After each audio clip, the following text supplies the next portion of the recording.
से अगली बार A3 चाहिए, तो बहुत सिंपल सा काम है पाइथन में वो करना। आप सिर्फ लिखोगे for A in range, and in range मैंने लिख दिया 1, 11, एंड यहाँ पर हम पीछे लगाते हैं कोलन।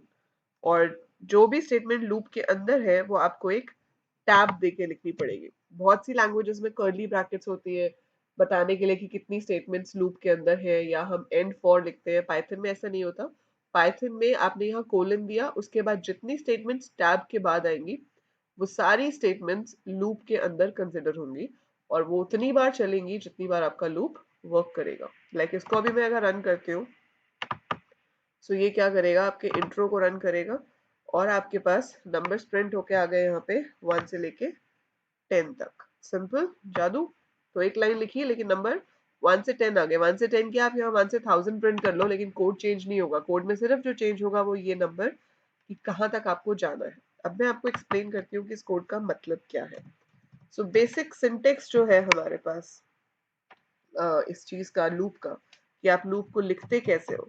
तो जो इसका सिंटेक्स है वो ये है कि हम फॉर लिखते हैं, फिर किसी भी वेरिएबल का नाम लिखेंगे, any variable. So you have to write name of a variable in range. एक प्रीडिफाइंड फंक्शन है जो कि एक रेंज में नंबर्स को जनरेट करता है। इसमें जरूरी नहीं है कि आप स्टार्टिंग और एंडिंग नंबर दोनों दो। अगर आप सिर्फ एक ही नंबर देते हो तो वो बाय डिफॉल्ट 0 से शुरू करता है। बट अगर आपको नंबर देना है तो आप प्रोवाइड कर सकते हो। जैसे मैंने ऊपर 1,11 दिया तो वो 1 से शुरू कर रहा है। अगर मैंने वो 1 नहीं दिया होता तो वो 0 से शुरू करता। फॉर एग्जाम्पल मैंने यहाँ पे लिखा for variable in range 5, for variable in range 5, और यहाँ पर अब प्रिंट करा दिया। सो प्रिंट ए। तो प्रिंट ए से क्या होगा, इट शुड प्रिंट नंबर्स, लेकिन ये प्रिंट क्या करेगा 0 1 2 3 4। तो ये प्रिंट करेगा 0 1 2 3 4।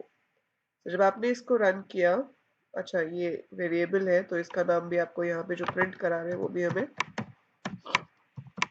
वेरिएबल ही लिखना पड़ेगा। Okay, now I run this. मेरा गला खराब है, so sorry for this coughing thing, but anyhow this is your output। ये ऊपर वाले लूप ने 1 से 10 तक प्रिंट किया।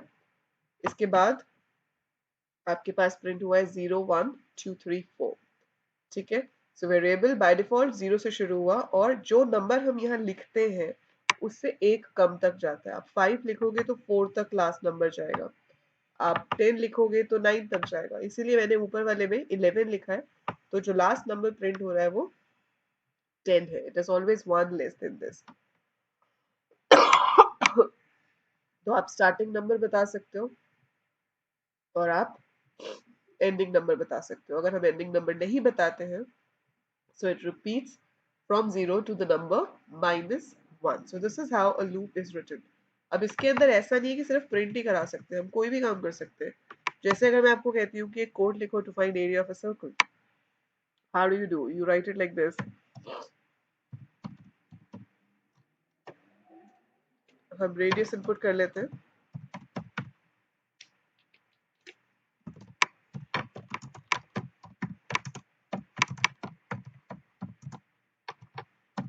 देन एरिया कैलकुलेट कर लेते हैं,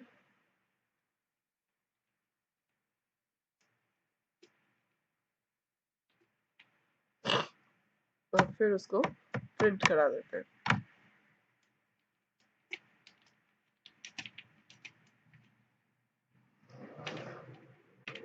तो ये हो गया एरिया प्रिंट। ठीक है।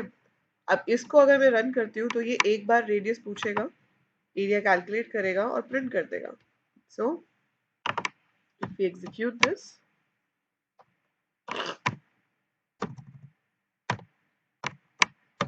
We get the answer.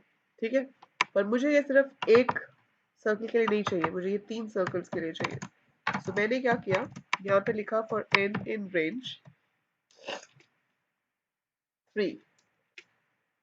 So for n in range 3, तो ये लूप चलेगा 0 के लिए, 1 के लिए और 2 के लिए, मतलब 3 बार चलेगा। लेकिन ये स्टेटमेंट्स तभी लूप के साथ काम करेंगी जब ये इंडेंट पे होंगे।